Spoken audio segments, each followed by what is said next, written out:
Okay, let's begin. Good evening, everyone. My name is Nurul, and I am the pre-assessment consultant for GMS. Thank you very much for taking the time to register and attend this webinar. Today's Australia Skilled Migration webinar will be focusing on engineers and their current requirements for this pathway. For anyone unfamiliar with this, Australia actually offers a thriving engineering industry with numerous opportunities for professionals in various fields. The growing demand for infrastructure development, technological advancement, and sustainable solutions ensures a promising future for engineers in this region. Additionally, the demand for new and environmentally friendly solutions has contributed to the growth of this sector. So before we begin, I'll just take a few minutes to share a little bit about our company. Okay. So Global Migration Solution, also known as GMS, is an Australian government licensed migration company. We are known as a premier migration firm as we provide the best migration solution, and most importantly, we handhold our clients throughout their migration process as much as possible, from their initial consultation until their settlement in their respective migration destination. We advocate the right migration practices with trust, transparency, and commitment. What is unique about us is that we don't have a sales team, as we do not encourage candidates to be advised by a salesperson. Your eligibility assessment will only be undertaken by our consultants. Apart from that, all our team members are equipped with relevant migration knowledge. So when you call us to inquire, they will be able to provide you with basic information. And the photos that you see here are basically our team working closely together with the Australia state government representatives and our partners. I'm actually quite proud to say that we have a very good working relationship with all the state governments in Australia. We have over 19 years of experience, and we have successfully assisted over 12,000 families worldwide, with more to come in the pipeline. And to date, our success record is 99%. We are also the only migration agency in Malaysia that was awarded the Top 25 Migration Agency CEO Award from U Global, which is a migration magazine based in the United States. Desmond Ang is our managing director and also our expert advisor for all migration programs, especially Australia. On the left side of the slide just now, back to the slide, Audrey. So yes, I just wanted to point out that on the left side of the slide is actually our industry recognitions awards. Okay, next slide. So apart from Desmond, we also have two other migration specialists, which is James Allen Hall and Audrey Anthony. Both Desmond and James are licensed migration advisors registered with the Australia government and New Zealand government. And our speaker for today will be Audrey. She's our associate director, and she has over 13 years of experience in the General Skilled Migration Program, Family Visa, and RRV Visa. So this is a snapshot of Desmond and James' registration on the Australia government website. You can easily find their details there. And even though we are the pioneers for Australian migration, we also provide migration services for these three other countries as well. For New Zealand, we have the Entrepreneur Plus Visa and Migrant Investor Visa. For Portugal, we have the Golden Visa and D7 Visa. And for the United States, we have the EB5 Investment Visa Program. And we have presence in all these 6 countries as well: Australia, Singapore, Malaysia, Vietnam, Cambodia, and Hong Kong. Okay, so I shall pass the floor to Audrey for her to start the session.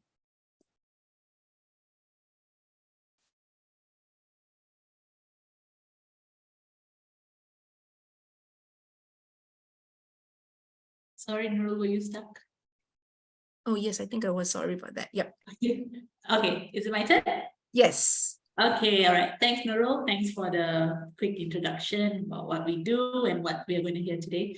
So, welcome everyone. I hope you had your dinner and you have well settled in so that you can actually concentrate in today's session, because today's session is going to be very, very useful, especially for engineers. I will be still covering the basics of general skill migration, but that's just going to be a specific spotlight for engineers as well today, which is a special edition. Okay, now before we get on to that, let's now look at why Australia. Okay, I'm sure there are many of you today who is attending the session for the first time and will be keen to know why people actually choose Australia as their migration destination. Okay, so if you have been researching online, you would have been hearing a lot of good stories about Australia being a world's most livable city, very good living standards and all that. So at the same time, you would also need to know, if you migrate to Australia and you become a permanent resident in Australia, what do you get? Okay, so that's what I'm going to cover with you now. So as an Australian PR, you basically, just by being a PR, you can live, work, or study anywhere in Australia, and interestingly, in New Zealand as well. So what happens is, once you become an Australian PR, you will be eligible for an on-arrival visa in the New Zealand airport. Okay, so upon arrival, you will already be entitled to a 2-year residency visa in New Zealand. So as long as, and that 2-year residency visa allows you to live, work in New Zealand, just like a resident. But if you actually start fulfilling 50% of stay on the first year and 50% of stay in the second year, then you will be entitled for a indefinite New Zealand PR. So which is very, very nice. You technically, it's like you buy one, but you get two. Okay, so this is again a misconception. A lot of clients actually think it is easier to get into Australia through New Zealand. Okay, it doesn't work that way. It's New Zealand at this point of time, it has a very tough point system. Okay, so even if you are considering New Zealand as a migration destination, it will be wise to look at Australia. Okay, and then get to New Zealand through Australia. So that's one. Then, as an Australian PR, you will be entitled to their free education. So when we say free, it's usually primary and secondary school tuition fees in the government schools. Okay, so in fact, this point number 2 is like the most popular point. Okay, this is the pulling factor for a lot of our clients to actually migrate to Australia, because as parents, they really have a great concern to provide their children with the best education as far as possible. And affording an international school in Malaysia is no joke. Okay, the fees are exorbitant. So in Australia, so once you migrate to Australia, just being in the government schools, you get international school standards. Okay, and this is like, it's a great savings for them. At the same time, when it comes to tertiary, did you know, I'm not sure if any of you here today are Australian grads.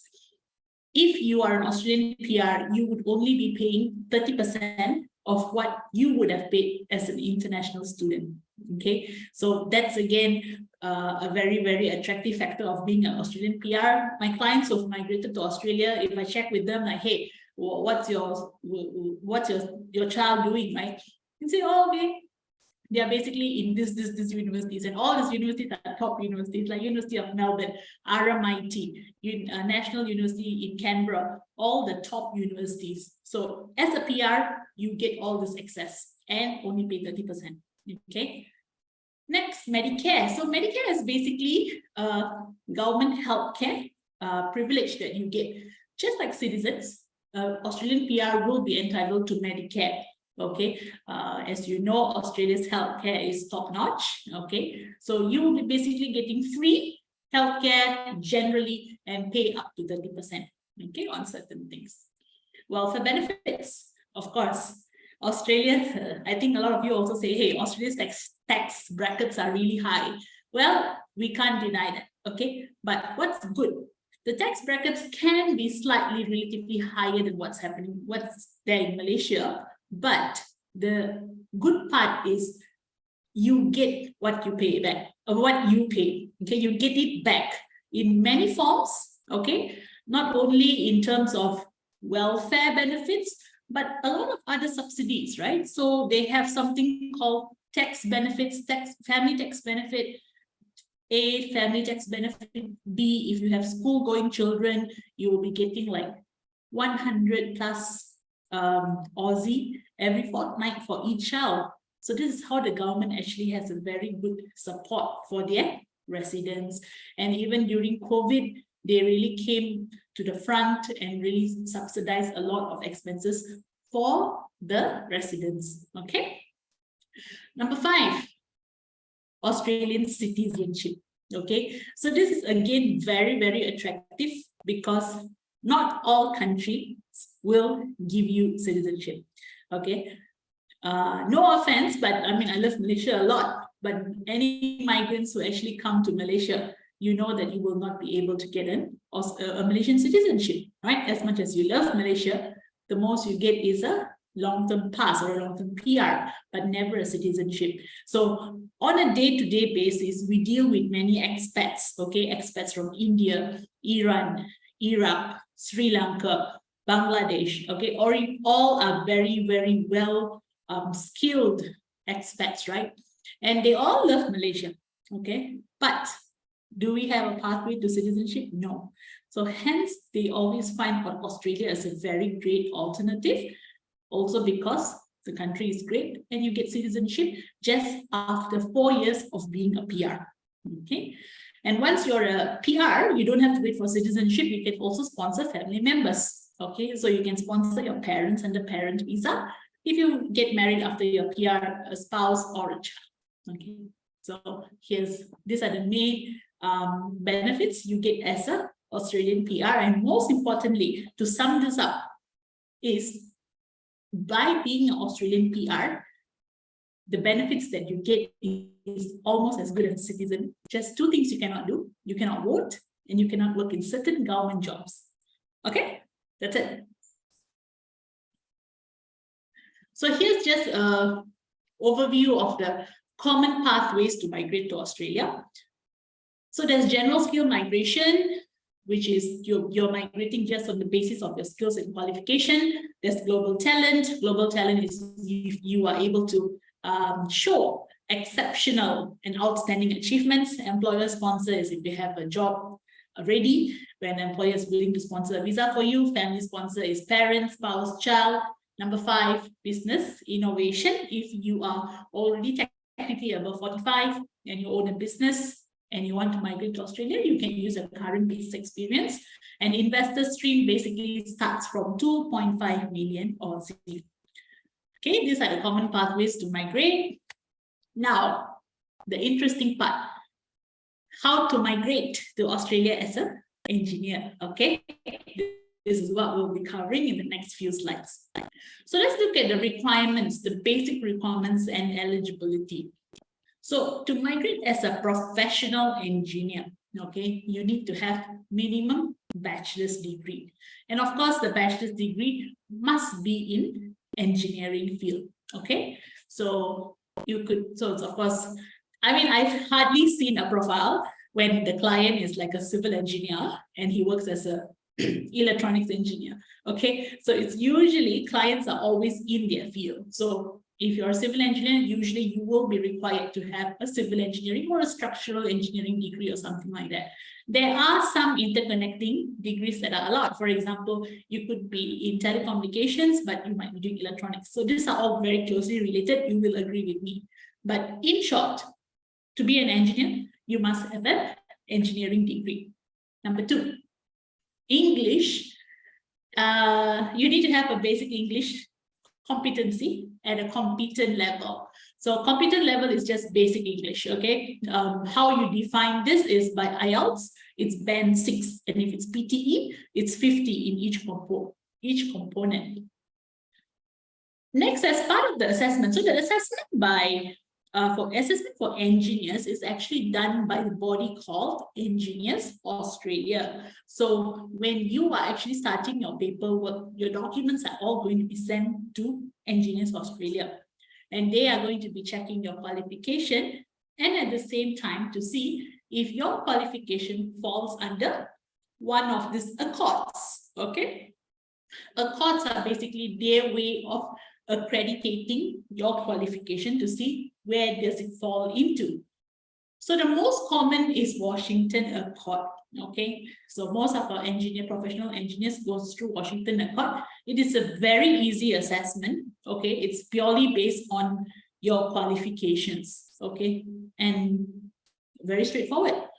Sydney Accord as well. This is generally for technologies level. So I'm sure there are many of you here who might be graduates from UK.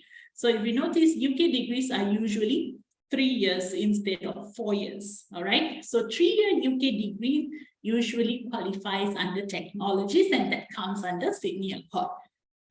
And then you have Australian qualifications and then Dublin Accord. So Dublin Accord is usually for non-professional engineers. It's like engineering draft persons, and this usually requires an advanced diploma level, right? And good to know there's no special requirements that you must be a member with Board of Engineers in your respective country. So very basic, right? You have a bachelor degree, you have a basic English, and you actually, oh, hang on, that's for the number 3, I need to just explain a little bit more. So if you don't fall into these accords, then comes another pathway which we call CDR, okay, Competency Demonstration Report. So let's say, let's talk about Malaysia as an example. Malaysia only entered Washington Accord in 2009, all right? So having said that, anyone who holds a bachelor degree from Malaysia, let's say University Technology Malaysia, right? And they graduated in 2007, they don't fall into any of this accord. So, but it doesn't mean you don't qualify. You still very well qualified, but you would just need to write 3 project reports. These 3 project reports is what they call as competency demonstration report.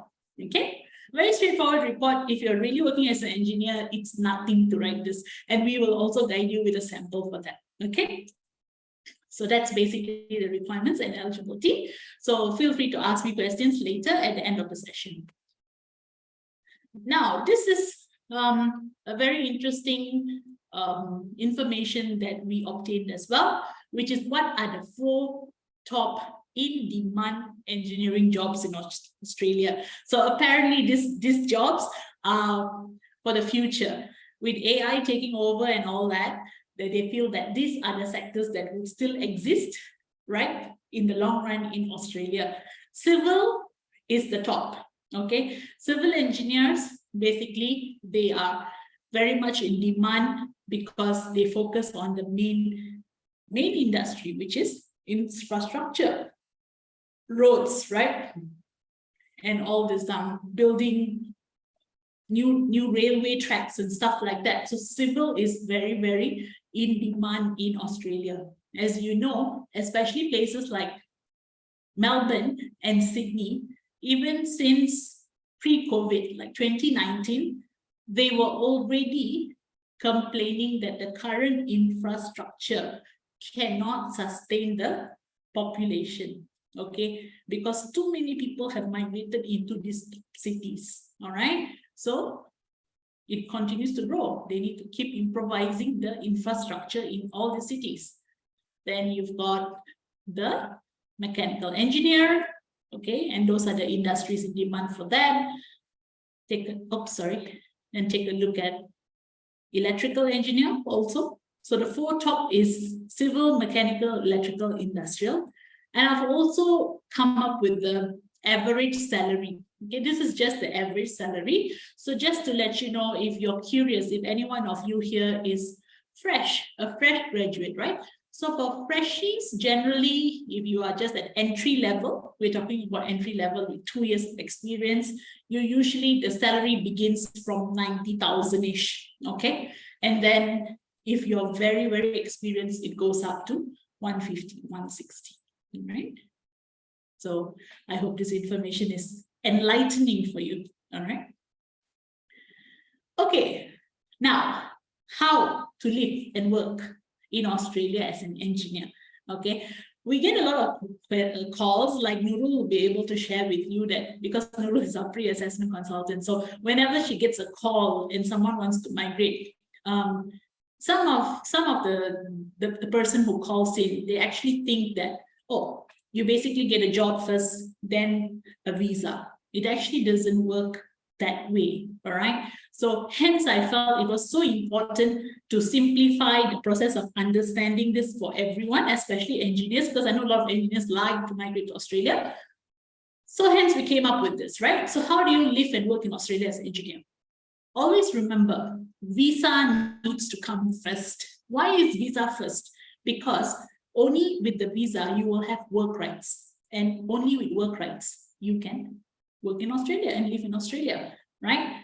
So how do you get your visa first, right? So many think that you must have an employer to get a visa. No. So look at the options here, right? You basically get your own visa either through general skill migration, which is 189, 190, 491, okay, which we will be covering in the next slides as a focus.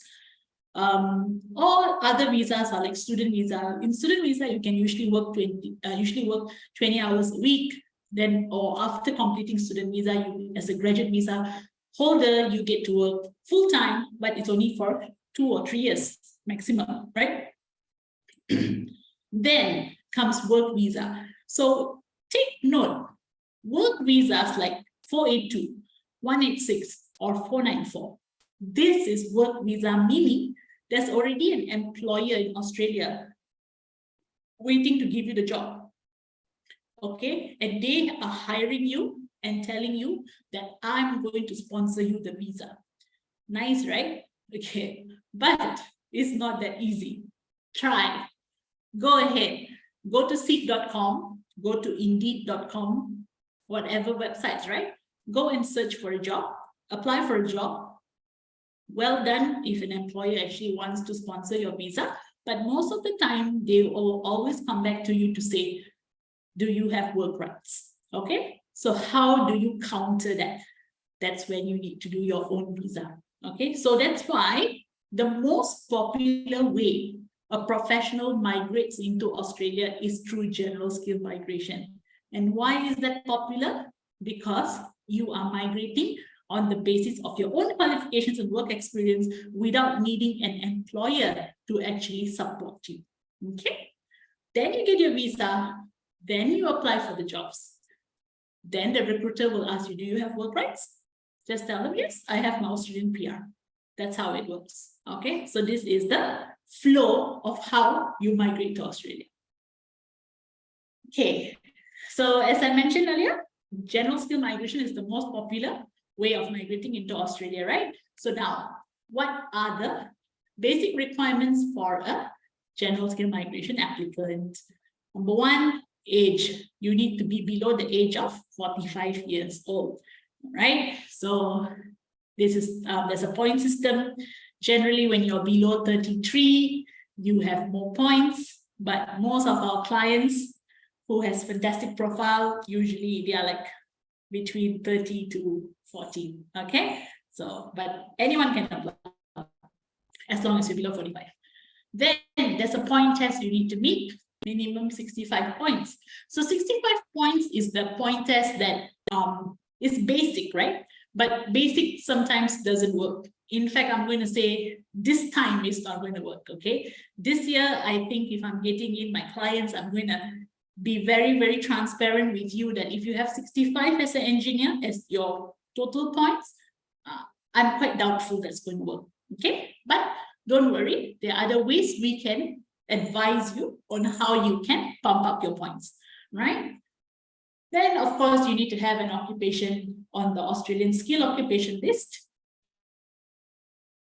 engineers are certainly there, okay, like certainly. And not only just that 4 engineers, the 4 engineers are just the top demand, right?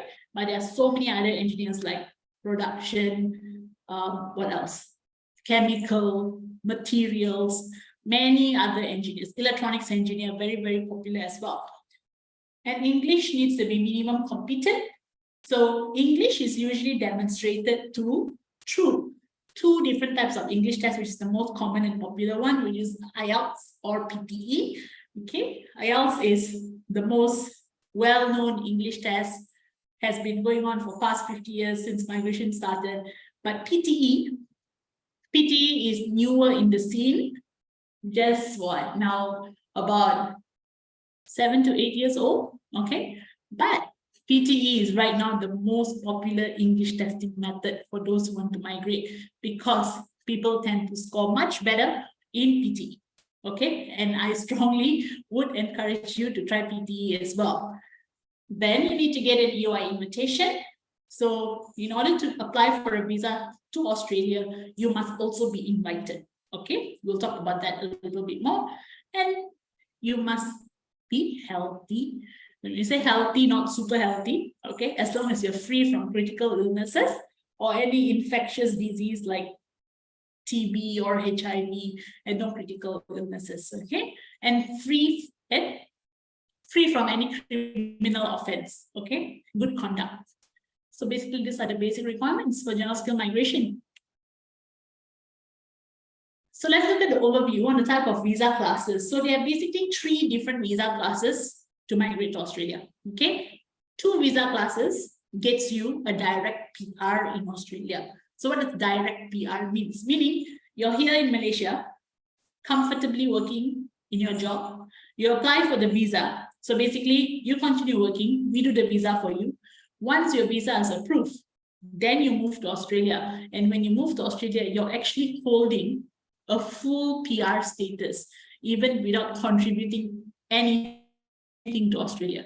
So which is really, really awesome. It's a fantastic visa. These 2 visas will require higher points for selection.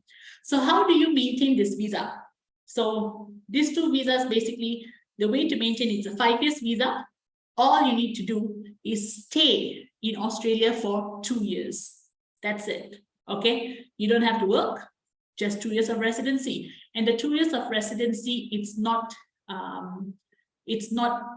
consecutive, it's cumulative, okay? In, out, totally fine, very easy. So what's the difference between 189 and 190? 189 is independent. Independent would mean you're directly selected from the system, automatically, points ranking, okay? Whereas for 190, it is a state-nominated visa. So you submit your profile, and then a state will need to pick it and say, hey, I'm keen on your profile, make an application to me, okay? So once you make an application, they are like willing to nominate you, that's when you get an invitation. So this is through direct PR.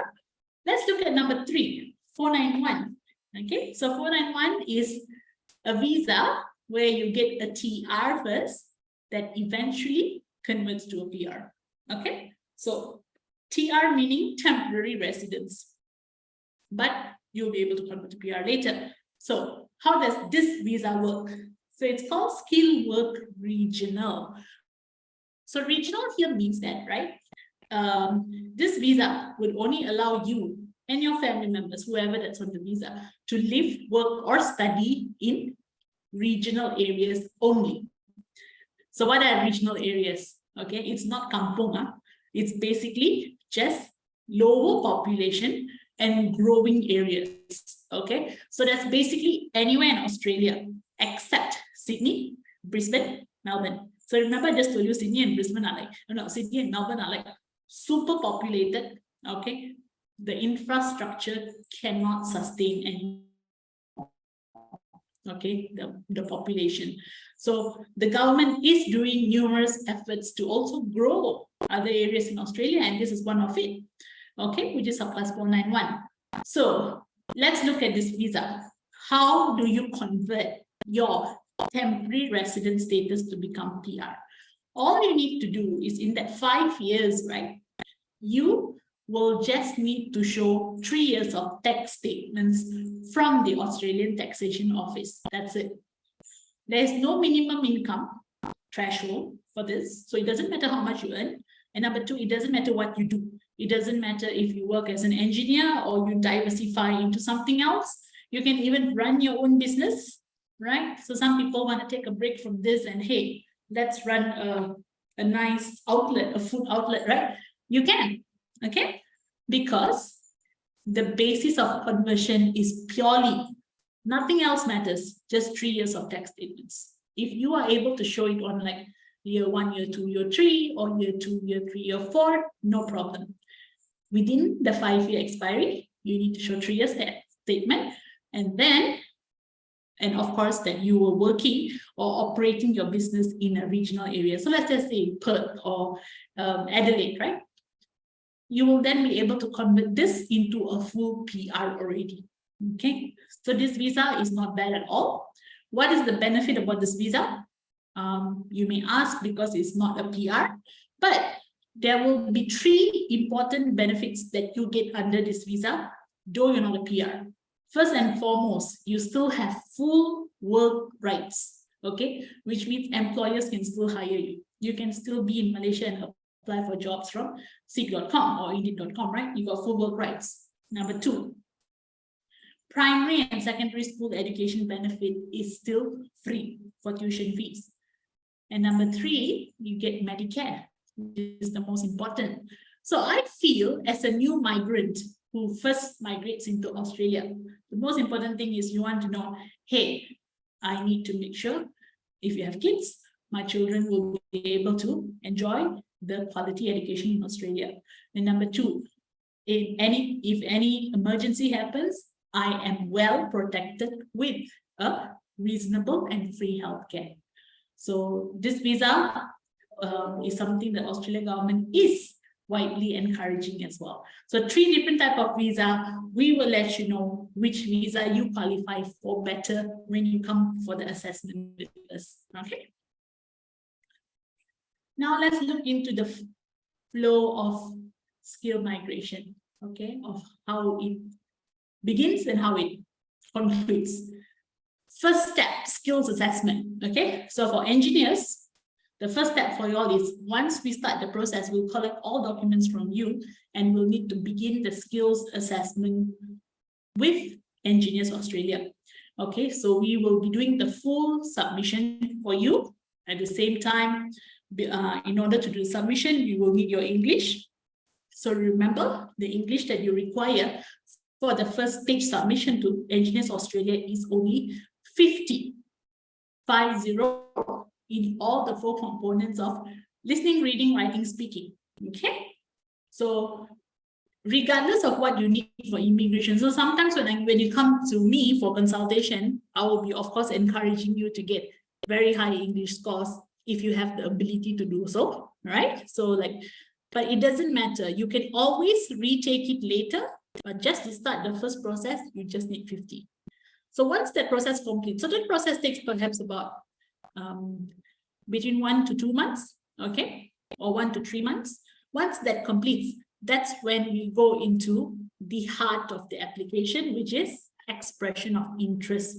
So expression of interest is where you are submitting your profile, you're submitting your interest. So let's say you're applying for 189, 190, 491. Take note, you can submit interest for multiple visa classes, okay? But of course, when you want to apply, you just apply for one. Why do you submit multiple? To see which, where you get the invitation faster, right? So you can do that, wait in the pool, wait for an invitation. And once you receive an invitation, either from the state government or even using a relative, you can even use a relative for 491.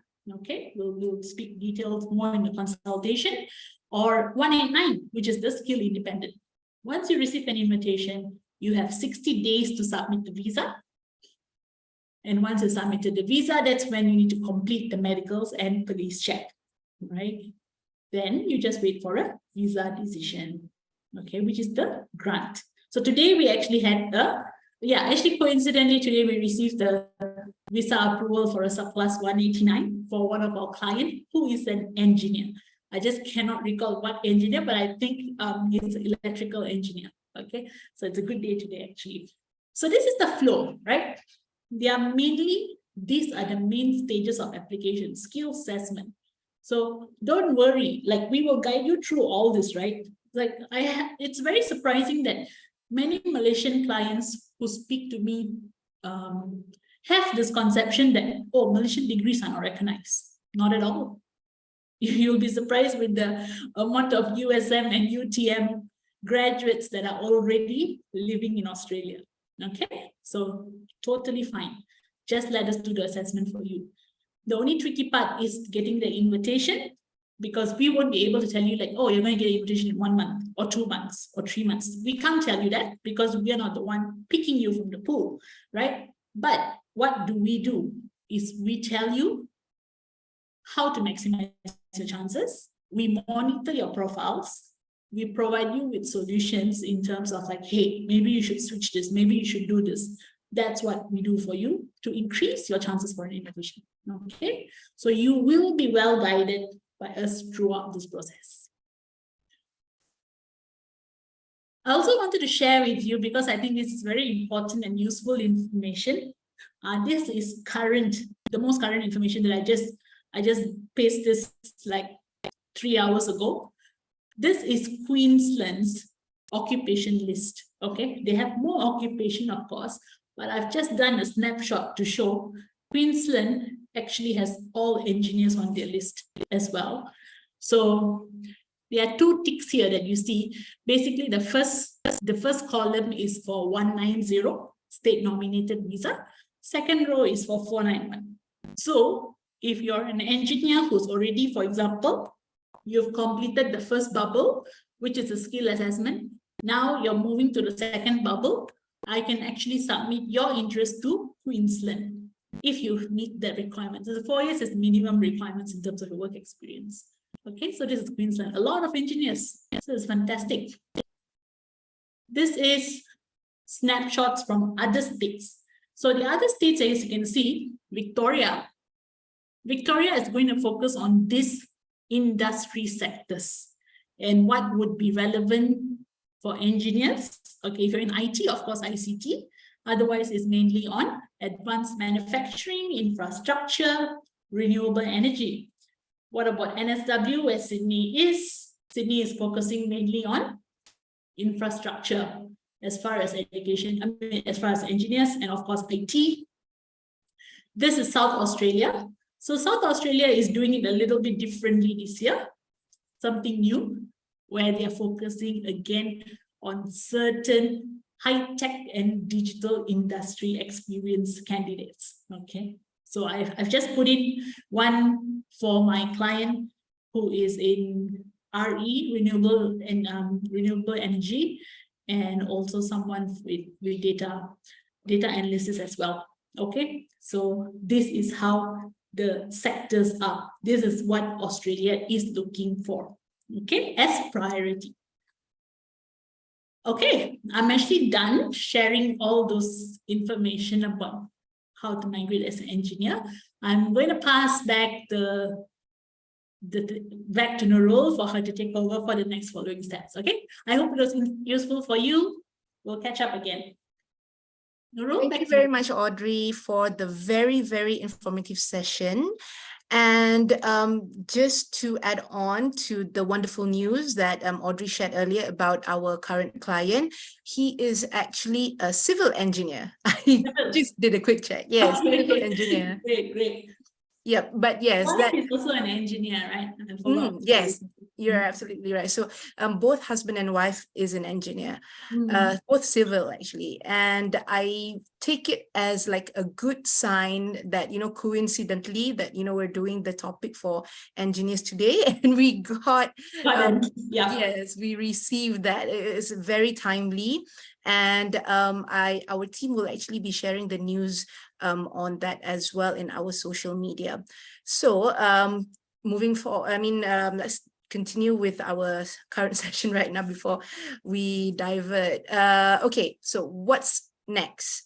Basically, if you are very keen on this, after hearing all of the information that Audrey presented just now, then what you need to do is send us your resume.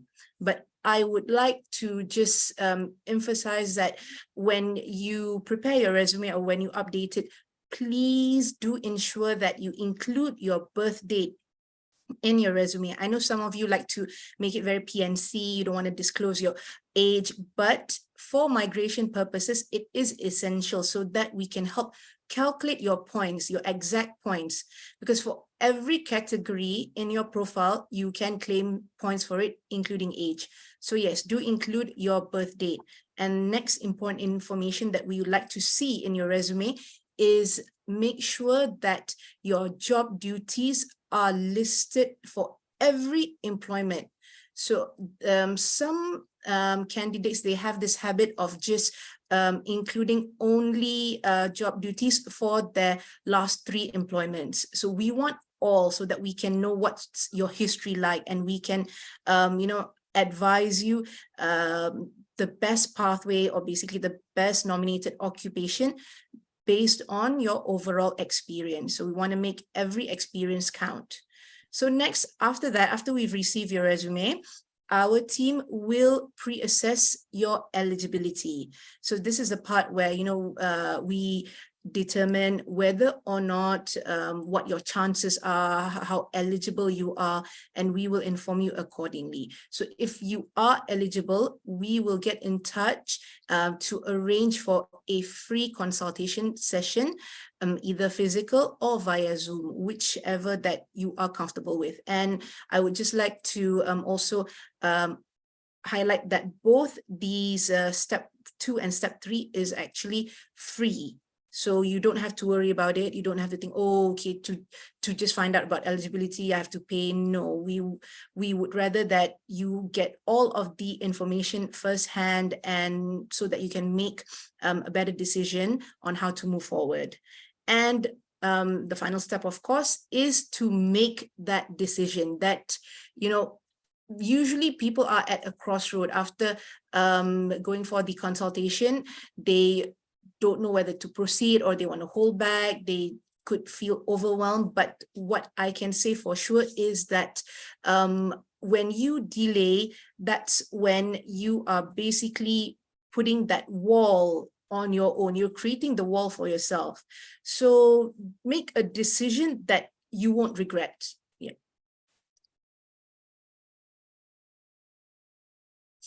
Okay, this QR code that you see right now is actually, it will lead you to our contact us form. So to make it easier, you can scan this QR code and drop your details there. And this email address that you see is where you should send your CV to. So yep, these two, whichever way is comfortable, you can scan the QR code, and filling in the form will just take you less than a minute. And alternatively, to make it even more faster, drop us your CV to this email address. And the next QR code you see here is actually for our social media pages. So let me just have a quick, let's take less than 1 minute to just scan this code.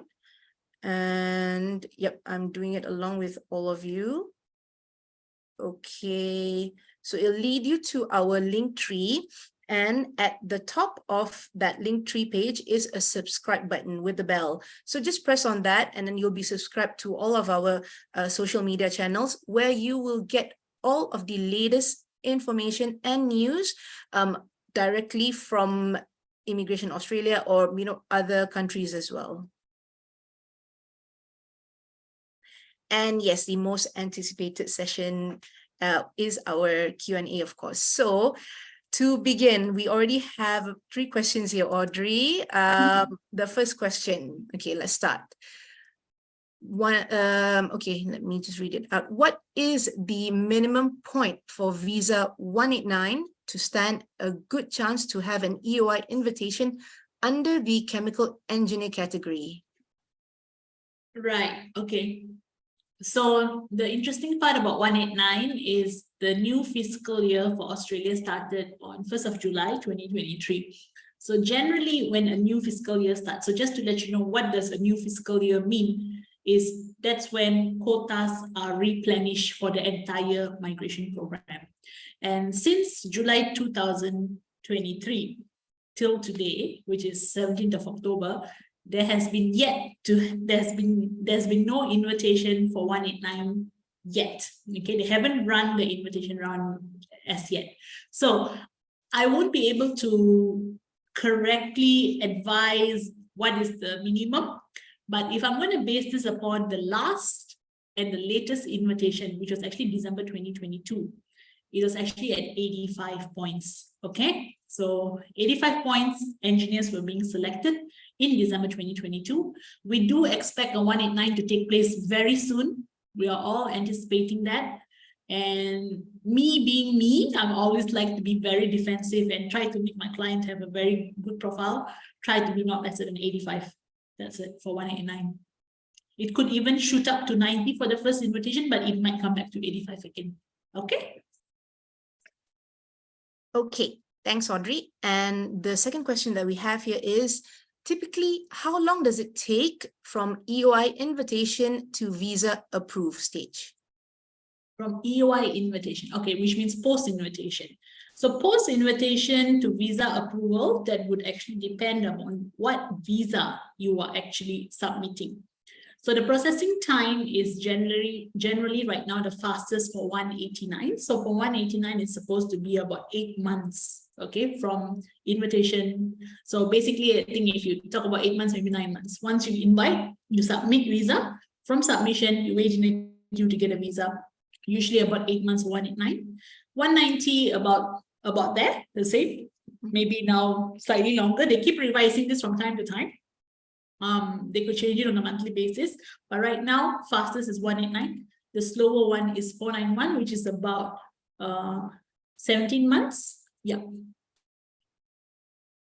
Okay, and the next question that we have here, if I'm 42 years old now and the processing of my visa takes about 2 to 3 years, will my application be considered by the time I'm 45 years old already? How long the visa application to complete? Okay. Yep. Okay. I think the best answer would be through this flow chart, right? Yep. So let's look at the cutoff point. The cutoff point is not from, it doesn't matter if your visa should be granted before you're 45. What matters is you need to get number 3, which is receive an invitation before you're 45. Okay, so let's say you're 42 now. So by the time we kickstart this, the first step, and then we go into EOI, technically you actually have the privilege of waiting up to 2 years plus or 3 years till your 45th birthday to see if you can get the invitation before your 45th birthday. So as long as the invitation, you receive an invitation to submit a visa, even 1 day before your 45th birthday, that's what matters. Okay, after that, even if the government pushes the processing time to 1.5 years or 2 years, it doesn't matter. You're still eligible. So cutoff is expression of interest. Bubble number 3 would be your cutoff in terms of age, expiry of documents, and everything. Everything is frozen there. Okay. Great. And the last question that we have for the day is the IELTS part of the assessment that is provided by us, or do we have to take it ourselves prior? IELTS, okay, we don't provide IELTS, but you don't have to take it prior either, because you wouldn't know what is the score you will need to get, number 1. Okay, so come for the assessment first. Let us advise you what is the English score you need to get. That's number 1. And number 2, like I said, we will need to see if you only can do IELTS. So let's say if you can do PTE, we will also ask you to consider PTE, because I have personally seen my clients doing better on PTE. On top of that, as part of our services for our clients, once you're on board with us, we also equip you with a very detailed orientation session, which is held once a month. It's like a 2-hour session where The facilitator is directly from Pearson's. Pearson's is the organizer of PTE, and they would be coaching you on a free orientation for 2 hours. Okay. And after that, if you think, hey, I still need more help, we will be able to hook you up to other tutors as private tutors as well to boost up your PTE scores. Okay. Yep. And there you have it. That's our session for today. Thank you very much, everyone, for joining, for staying until the end, and for spending your time here with us. We really do appreciate it. And as we've both mentioned, if you are keen and you want to get yourself or to find out basically about your eligibility, do send us your CV so that our team can help assess your eligibility for you.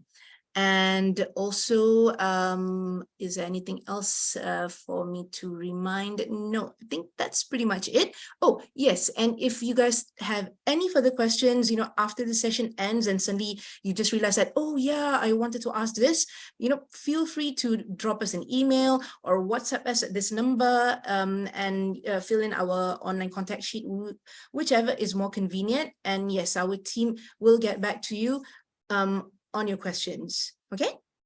And also just to let you know that due to the increasing popularity of the skilled migration pathway, we do receive quite a number of CVs on a daily basis. So just hang in there. If you sent your CV, let's say, for example, today in the morning and you don't receive any response, don't worry, our team will definitely respond back to you within 24 to 48 hours, okay?